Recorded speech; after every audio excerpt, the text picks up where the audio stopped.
৩ মাস বন্ধের পর হিলি স্থলবন্দর দিয়ে ভারত থেকে পেঁয়াজ আমদানি শুরু হয়েছে। এতে স্থানীয় বাজারে কেজিতে দেশি পেঁয়াজের দাম কমেছে ২০ থেকে ২৫ টাকা পর্যন্ত। বিস্তারিত জানাতে হিলি স্থলবন্দর থেকে যুক্ত হচ্ছেন সহকর্মী শফিকুল ইসলাম শফিক। সরাসরি চলে যাচ্ছি তার কাছে।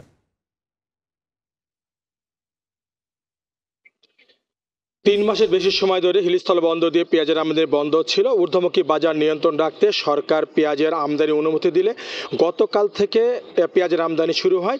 আপনাকে জানিয়ে রাখি, গতকালকে ১ ট্রাক পেঁয়াজ আমদানির পর হিলি স্থলবন্দরে সে পেঁয়াজগুলো দেশি পেঁয়াজের একটা দামে প্রভাব পড়েছে। আজকে যদি বাজারের দামটা বলি, দেশি পেঁয়াজের দাম ছিল ১৪০ টাকা, সেটা কিন্তু বিক্রি হচ্ছে ১০০ টাকার নিচে, অর্থাৎ ৯০ টাকা কেজি বিক্রি হচ্ছে। প্রতি কেজি পেঁয়াজের দাম ৩০ থেকে ৪০ টাকা পর্যন্ত কিন্তু আমরা কম লক্ষ্য করেছি। আর ভারতীয় পেঁয়াজ সেটা বিক্রি হচ্ছে ৮০ টাকা।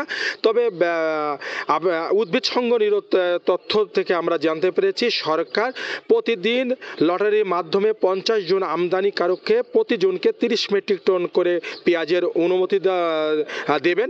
গতকালকে কিন্তু ৫০ জনকে দেওয়া হয়েছে। তার মধ্যে হিলি স্থলবন্দরের ৪ জন আমদানিকারক ১২০ মেট্রিক টনের অনুমতি পেয়েছে। তার মধ্যে একটি ট্রাকে ৩০ মেট্রিক টন পেঁয়াজ আমদানি করেছে। আরও ৩টি ট্রাক কিন্তু আজকে কিছুক্ষণের মধ্যে বন্দরে প্রবেশ করবে। হয়তো প্রবেশ করার পরে বাজার দরটা হয়তো তখন আমরা জানতে পারবো। তাছাড়া বাজারের যে একটা স্থানীয় বাজারের দামের যে প্রভাব, সেটা কিন্তু আমরা লক্ষ্য করেছি। পেঁয়াজের দাম কিন্তু নিম্নমুখী।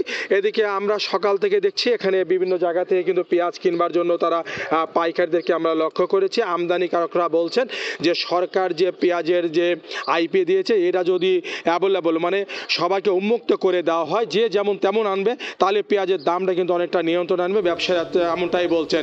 হিলি স্থলবন্দর থেকে পেঁয়াজের আমদানি বাজার নিয়ে এতটুকু ছিল আমার কাছে সর্বশেষ। হিলি স্থলবন্দর থেকে যুক্ত ছিলেন সহকর্মী শফিকুল ইসলাম শফিক।